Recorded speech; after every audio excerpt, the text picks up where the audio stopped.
शैतान ने मूसा के शव के लिए विवाद क्यों किया? Why Satan disputed for the body of Moses?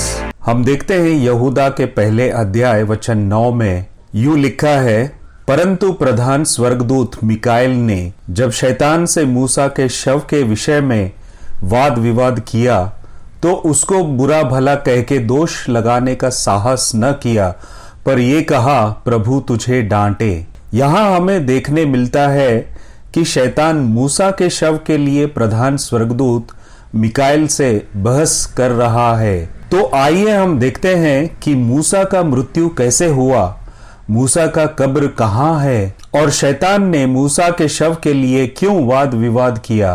हम देखते हैं व्यवस्था विवरण इसके 31वें अध्याय वचन 14 से लेकर 16 में परमेश्वर ने मूसा से कहा, तेरे मरने का दिन निकट है और तू तो अपने पुरखों के संग सो जाने पर है, यानी अपने मरे हुओं के संग जा मिलेगा। आगे हम देखते हैं व्यवस्था विवरण इसके 32वें अध्याय वचन 48 से लेकर 50 में यहोवा ने मूसा से कहा, उस अबारीम पहाड़ की नबो नामक चोटी पर जो मोआब देश में यरीहो के सामने है, चढ़कर कनान देश जिसे मैं इजराइलियों को दे रहा हूं उसको देख ले। तब जैसे तेरा भाई हारून होर पहाड़ पर मरकर अपने लोगों में मिल गया, वैसा ही तू इस पहाड़ पर चढ़कर मर जाएगा और अपने लोगों में मिल जाएगा। यहूदा के किताब में यहूदा हमें बताता है कि प्रधान स्वर्गदूत मिकाएल को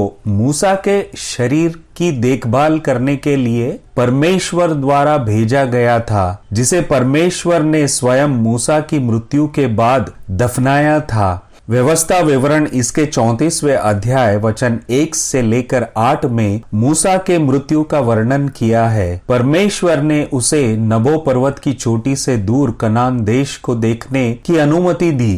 परमेश्वर के बताए जाने पर मूसा उस पर्वत के चोटी पर अकेला ही गया था और कोई उसके साथ नहीं था। फिर मूसा की मृत्यु हो गई और हमें विशेष रूप से बताया गया है कि परमेश्वर उसे मोआब की भूमि में एक घाटी में दफनाया, लेकिन उसकी कब्र को आज तक कोई नहीं जानता कि कहाँ है। जाहिर तौर पर परमेश्वर ने इजराइल राष्ट्र की जरूरतों को देखने और उनकी रक्षा करने के लिए प्रधान देवदूत मिकाएल को नियुक्त किया था। ये काफी संभव है कि प्रभु ने अपनी ओर से मिकाएल को मूसा के शरीर की देखभाल करने या कुछ समय के लिए उसकी रक्षा करने का काम सौंपा था, लेकिन ये क्यों जरूरी था और उसकी कब्र का स्थान गुप्त क्यों रखा गया? व्यवस्था विवरण 34वें अध्याय वचन 10 में यूं लिखा है कि और मूसा के तुल्य इज़राइल में ऐसा कोई नबी नहीं उठा जिससे यहोवा ने आमने सामने बातें की।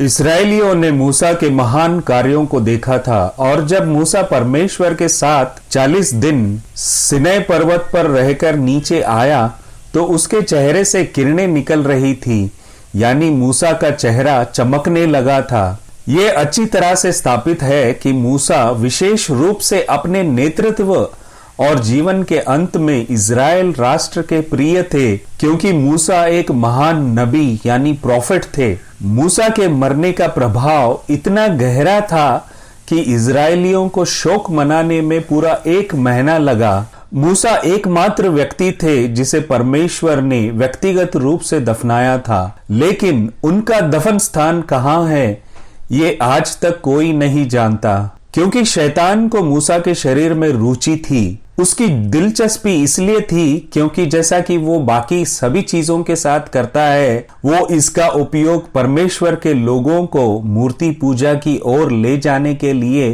करना चाहता था। यदि इजरायलियों को मूसा के शरीर और कब्र का स्थान पता होता तो उन्होंने उसे एक मंदिर में बदल दिया होता। हम देखते हैं निर्गमन इसके 20वें अध्याय वचन 4 से 5 में परमेश्वर ने इजरायलियों को 10 आज्ञाएं दी।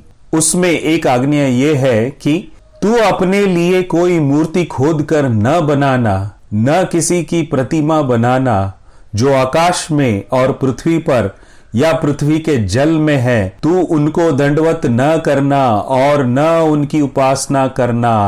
फिर भी लोग कैसे मूर्ति पूजा करने लगे, इसका एक उदाहरण देखेंगे। गिनती के किताब में 21वें अध्याय वचन 4 से 9 में इस प्रकार से लिखा है, इजरायलियों ने जब मिस्र देश से निकलकर कनान देश को जा रहे थे, रास्ते में उन्होंने परमेश्वर के और मूसा के विरुद्ध बात करने लगे। तब यहोवा ने उन लोगों में तेज विष वाले सांप भेजे जो उनको डसने लगे। तब लोग मूसा के पास जाकर कहने लगे, हमने पाप किया है कि हमने यहोवा के और तेरे विरुद्ध बातें की है।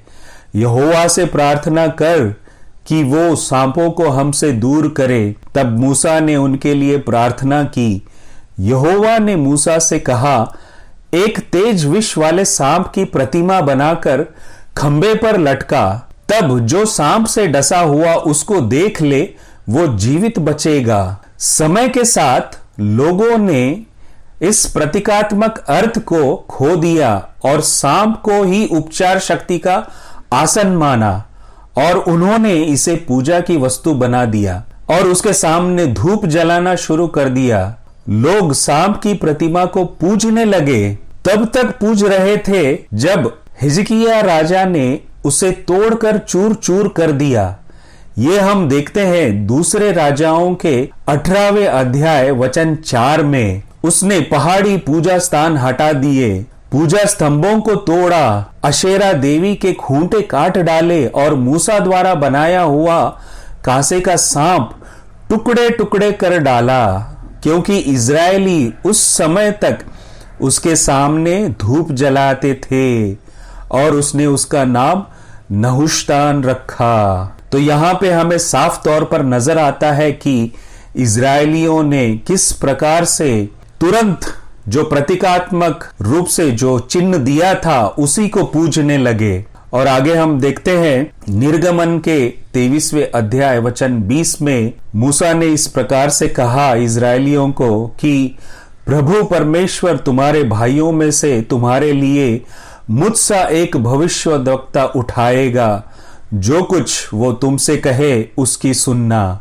ये हम प्रेरितों के 3 अध्याय 22 वचन में भी देखते हैं। यहाँ मूसा परमेश्वर के पुत्र यीशु मसीह के बारे में कहा, लेकिन हम देखते हैं कि इजरायलियों ने यीशु को नहीं माना और उसकी नहीं सुनी। यूहन्ना के 5वें अध्याय वचन 46 में यीशु मसीह इस प्रकार से कहते हैं, क्योंकि यदि तुम मूसा का विश्वास करते तो मेरा भी विश्वास करते, इसलिए कि उसने मेरे विषय में लिखा है। और उसी प्रकार हम देखते हैं रोमियों के 1 अध्याय वचन 25 में, क्योंकि उन्होंने परमेश्वर की सच्चाई को बदलकर झूठ बना डाला और सृष्टि की उपासना और सेवा की, न कि उस रजनहार की जो सदा धन्य है। ये देखना जरूरी है कि अगर मूसा का कब्र मिल जाता तो कैसे बिगड़कर मूर्ति पूजा का केंद्र बन गया होता।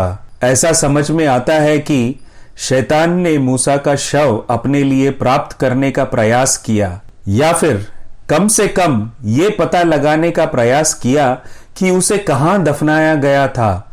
यदि शैतान की चली होती तो संभवतः शव इजरायलियों के कब्जे में आ गया होता और शीघ्र ही वहां एक बड़ा स्मारक बन गया होता और लोग मूसा को ही पूजने लगे होते। लेकिन परमेश्वर ने स्वर्गदूत मिकाएल को भेजकर ऐसा होने से रोक दिया। इस उदाहरण से हमें स्पष्ट रूप से समझ में आता है कि विश्वासियों के नाते हमें मूर्ति पूजा से बचे रहना है, क्योंकि पौलुस ने उसी प्रकार यूहन्ना ने भी ये कहा कि इस कारण हे मेरे प्रियो मूर्ति पूजा से बचे रहो।